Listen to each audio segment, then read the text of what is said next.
inilah Bu, ada dua pendapat. Ini yang sampai hari ini pun rame. Ada yang mengatakan ketika Nabi Ismail diajak ngobrol itu usianya masih belia.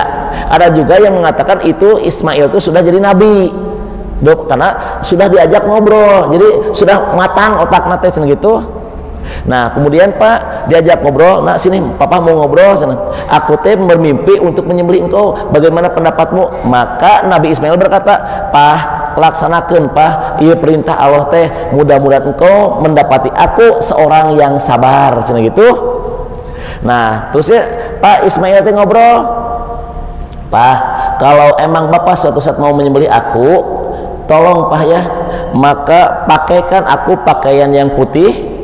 Kemudian pas suatu saat kalau bapak mau menyembelih aku, tolong ini pisau yang akan digunakan pertajam dulu biar aku tidak merasakan kesakitan, dan ikat aku yang sekencang-kencangnya biar aku tidak gerak-gerak terus.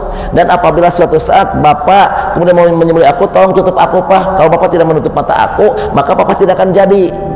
Dan apabila darah suatu saat netes ke baju aku Pak, tolong itu baju jangan kau buang, tapi simpenlah di ibu aku sebagai bentuk kenang-kenangan dari aku bahwa ibu pernah punya aku itu Pak. Tah iya budak ngobrol kieu di mana lamun teu pernah diajarkeun ku bapakna. Nah kemudian terus beres gitu, tah ieu teh Pak anu menjadi syariat kurban hari ini.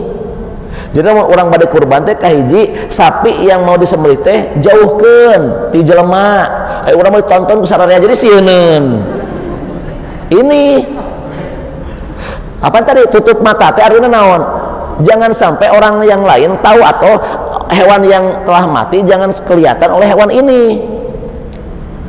Kenapa Pak saya tahu ini? Ya saya sekolahnya di peternakan Ibu. Jadi saya tahu Pak. Jadi ketika sapi mau disembelih teh jangan sampai dilihatin darahnya. Kelihatan Pak darahnya mata kan nggak mau. Punya insting Pak. Meskipun tidak punya akal itu namanya insting. Jadi jauhkan, tutup, jangan gitu. Terus ini pisau yang mau digunakan tolong dipertajam dulu biar si sapinya tidak merasa kesakitan. Ustaz cenah eta sapi sok ngorok sok cerik. Eta apakah sedih? Lain Ibu, dah lain jelema. Di urang aya cenah Ustaz, alhamdulillahnya sapi abi mah disembelih cenah nangisnya cenah soleh di mana salat gitara. Ini pohon maaf Bu. Terus kayak ini saya bahas dulu Bu di ilmiahna. Ternyata ada orang Belanda Pak penelitian ingin membuktikan bagaimana penyembelihan Islam. Kan kalau di sapi ada stunning, itu dipingsankan dulu. Kemudian Pak disembelihnya atau dibius. Ternyata Pak kata Islam apabila kita mau menyembelih maka satu tutup ini, yang kedua ini. Ternyata di sini Bu kemarin ada kan, Ibu pernah dengar nggak di berita ada yang ngurus monyet maut? Ini nggak tahu orang Indonesia, nggak tahu siapa ya. Istri saya bilang ini, cenah dengerin ini ada berita bagus. Ayah jalmi Ibu ngurus monyet, si monyet nanti teterekelan karena dia lagi dia pernah biasa mana si monyet makannya diurusnya sok teterekelan. Ieu mah pas diteterekelan ka dia ngagigit ieu nata. Guk dia nepika putus. Di darahnya keluar, dia tidak terselamatkan maut. Monyet Ibu ngagigil ieu duk. Tah ternyata hati-hati. Ieu mah Ibu aya tiga urat. Kalau 3 urat ini putus maut. Namina teh pena, arteri dan jugularis namina teh. Tah di Islam apabila menyembelih 3 urat ini harus putus. Nah, ketika si sapi gitu teh Bu, dia itu lain nyeri, tapi dia tuh lagi mengeluarkan darah yang maksimal agar menghasilkan daging yang baik utuh untuk manusia. Sudah keluar terus matangna tacek sama gitu. Apakah si sapi itu merasa kesakitan? Tidak. Justru sapi ketika disembelih itu merasa nyaman, dah putus kabeh. Sampai si orang Belanda ini Pak masuk Islam gara-gara kok Islam sampai sekieu menyembelih menindah kieu dan tidak merasakan kesakitan ke sapina. Nu sakit mah Pak dibetotna ku urang di kasaran, di pencit mah teu nyerieun. Inilah Pak, tak iya teh ternyata diambil dari kisahnya Nabi Ismail dulunya. Pak, pisaunya pertajam, ikat yang kenceng dan tutup mata aku Pak. Artinya, wah dilihatin bisi bapak terjadi karunya. Ternyata benar Pak, ketika sudah siap, yuk orang siapkan Ismail, Hajar dan Ibrahim berjalan. Ternyata setan ngaganggu wae, berbisik ulah jadi bohong, ulah jadi bohong. Maka sebagai bentuk perlawanan ku Ibrahim dibaledog, Bang, ku Ismail dibaledog, kemudian ku Hajar pun dibaledog. Dulu mah nyamar Pak, nyamar menjelma dulu mah. Ibrahim tahu itu setan, dibaledog lah, yang sekarang jadi syariat lontar jumroh. Nah di tanggal 10 siap dibaringkan Pak, cenah bedog geus ayeuna pelipis dina Quran ya Bu, tampaklah Ismail teh cenah kesabarannya tah tos kitu tah tos kieu, maka turun perintah karena bisa jadi Ismail jadi emek ya. Jadi urang masuk jadi gagabah wae tuh dah ya. Lain Ismail jadi emek Ibu, henteu. Maka tos mulai dikitu, maka turun perintah ti Allah melalui Jibril, Ibrahim cukup, engkau telah menuntaskan janjimu dengan benar, diganti ku Allah ieu teh cenah kitu. Maka Bu, aya 5 perkara yang sesuatu ini itu bukan berasal dari induknya. Tah ieu teh Pak jadi teka-teki ieu teh rong keur budak euy. Jadi 5 makhluk yang berasal dari bukan induknya. Yang pertama Adam mah tina taneuh lain ti indukna. Yang kedua Hawa sami na taneuh, di urang mah cenah Hawa ti Adam lain pun na taneuh, ada Hawa mah. Yang ketiganya adalah onta Nabi Soleh dari batu. Yang keempatnya ular Nabi Musa dari tongkat, lain tina urai deui. Yang kelima adalah domba Nabi Ismail. Langsung ti langit turun domba nage, lain Ismail jadi domba. Pan urang mah Pak Ismail jadi domba jadi saha atuh Bu?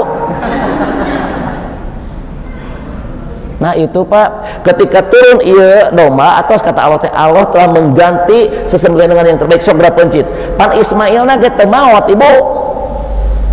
Dan ini Pak yang menjadi kekhawatiran saya sampai hari ini, kalau orang-orang menjelaskan Ismail sampai kasih tadi pan Nabi Ismail nage Ibu teu maot. Lalu Nabi Ismail teu maot berarti Nabi Ismail hirup.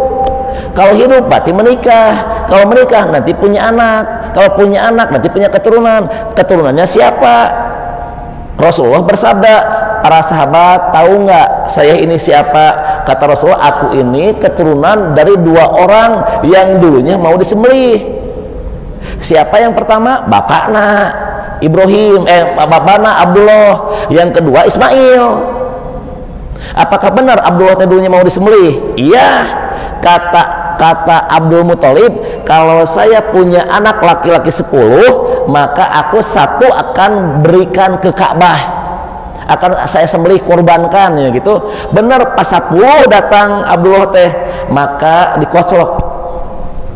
Kata Abdul Muthalib, aku akan berikan, saya sudah janji, sudah bernadar, apabila saya punya anak 10, saya akan berikan 1 ke Ka'bah. Dikocok pun 10 teh. Pluk, ternyata nubijil Abdullah.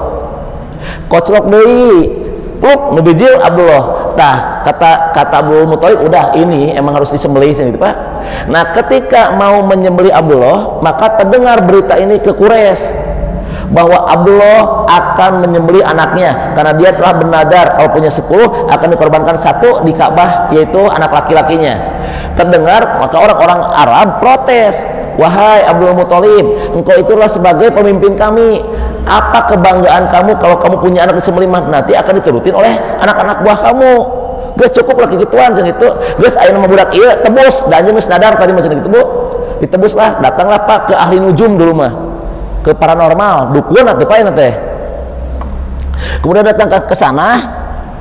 Nah, terus gitu Bu, ya senatuan abi teh dulu bernadar kalau saya punya anak 10 mau dikorbankan 1. Ternyata ini anak para bawahan kami itu semuanya karena saya dianggapnya pemimpin itu menjalankan untuk tidak, dan ini anak saya mau tebus, kira-kira saya harus menebus berapa itu untuk dijadikan sebagai unta. Maka Ibu, kata si paranormal ini atau si paranormal ini, saya ada batu dan ada Abdullah, 2 batu. Nanti kalau yang dikocok itu yang turun Abdullah, maka udah berarti nggak jadi disembelih. Atau sapi lagi itu Bu. Jadi per 1 kali ngocok itu 10 10 binatang, 10 hewan, dikoclok lah. Onta bayar 10, belum, berarti iya Abdullah kudu dipencit, koclok deui. Peluk bujil onta deui. Terus udah 10 kali berarti berapa? 100. Nah, pas ke-11-nya tuh Abdullah udah beres. Berarti kamu harus membayar ke saya itu 100 unta. Berewet tak Abdul Muthalib, tak silahkan. Makanya Abdullah selamat dari penyembelihan. Makanya Rasul bersabda, tahu nggak para sahabat, aku ini adalah keturunan 2 orang yang dulunya mau disembelih yang nggak jadi.